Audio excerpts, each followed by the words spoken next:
this is the historic moment.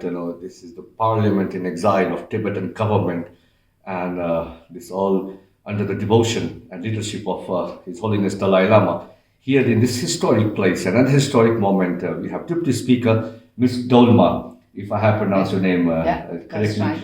Could you talk about the essence of this place? We are right here now, and how is this small temple of democracy for you? It's such a long struggle, such a long history. I want you to say a few words, Deputy Speaker. This is a small temple of democracy for the Tibetan people. Here we try to learn how to govern ourselves through accountability and transparency. I would say that democracy is a gift of His Holiness to the Tibetan people, because we never asked for democracy. It was His Holiness who had a very far-sighted vision of making Tibetan people take account of their own dealings, and he was adamant that we learn democracy. So the main essence of democracy is that democracy is like you can be with the executive, at the same time you can critique the executive. But at the end of the day, the will of the people, the majority must prevail. This is how we are taking account of our people's dreams and aspirations. And in the long run, His Holiness wishes to present the democratic set of governance to the Tibetan brothers and sisters who are reeling under the authoritarian and atrocities of China. And this is the main thing about this democracy. Deputy Speaker, could you also explain briefly about, since you have a Tibetan community across the world, how do you represent them right here in this parliament, and represent their voices across the world for their struggle, their story, their problems, and of course, it's about equality, which you're talking about, under your movement. Could you talk about how you represent, just a brief idea for people to understand how it's being formed? So, the sovereign Tibet state had 3 provinces. If you look at the map of Tibet, it's such a vast mass of land, 2.5 million square kilometers. And so Tibetan people are divided into 3 provinces. So in exile, the 3 provinces, from the 3 provinces, we have 10 elected members. So it becomes 30. From the 4 Buddhist religious sects, Kagyu, Nyingma, Sakya, Gelo, we have 2 representatives, and from the primitive Tibetan religion, Burn, we have 2. So from the religious sects, we have 10. It becomes 40. From the North America, irrespective of from which province you belong to, we have 2 representation. From Europe, we have 2 representation. And from Australia and rest of Asia, we have 1 representation. So all together, the number of parliament members is 45. Okay.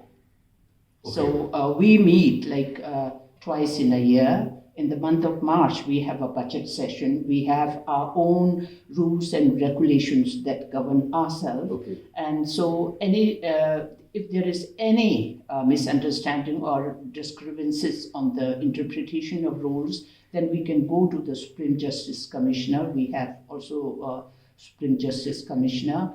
The Parliament appoints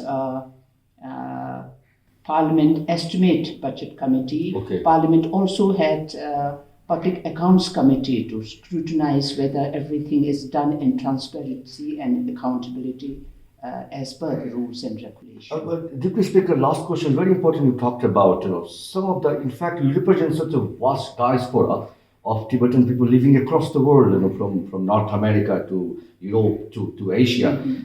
And how is it mandatory for them to come and have a physical presence? What if they don't come here in the parliament?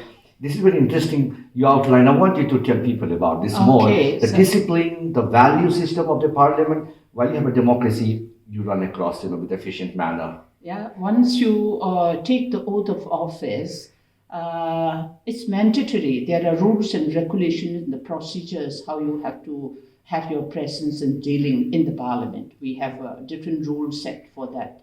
So when you are present is fine. If you miss 50% of the presence in one session, there are certain things you are not eligible for, like whatever, or maintenance or travel or such kind of things.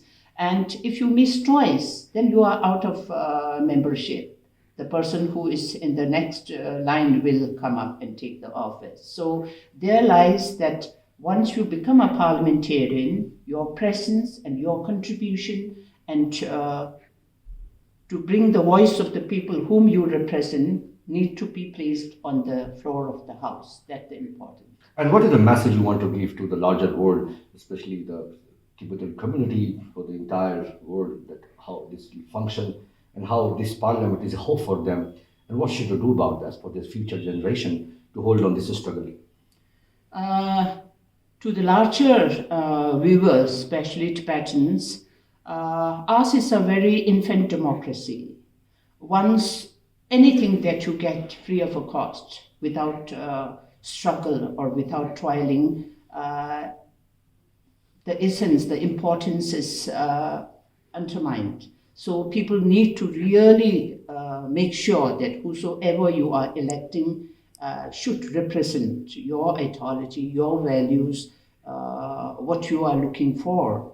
And for the larger world, I would say that Tibet is going through a very grim situation. The things are not that rosy and lofty as China claimed to have. 157 self-immolators have sacrificed themselves for the cause of Tibet. So on one hand, China says Tibetans are basking in the sunshine of democracy, in the socialism. But on other side, why are our people setting themselves on fire? They have to answer this. Right. So this shows that the things are not that rosy and good in Tibet. That's right. So this is a story, a remarkable story of a Tibetans in China occupied and try to crush their spirit, their religious values, their freedom. And this is how their model is built upon the democracy, which in fact His Holiness Dalai Lama propounded, he encouraged. And this is a model which represents the entire world, a temple of democracy with India living together, and it's a message for the entire community, entire world to support and go forth with the Tibetan community. This is Manish Kumar Jha, Financial Express, Indian Express.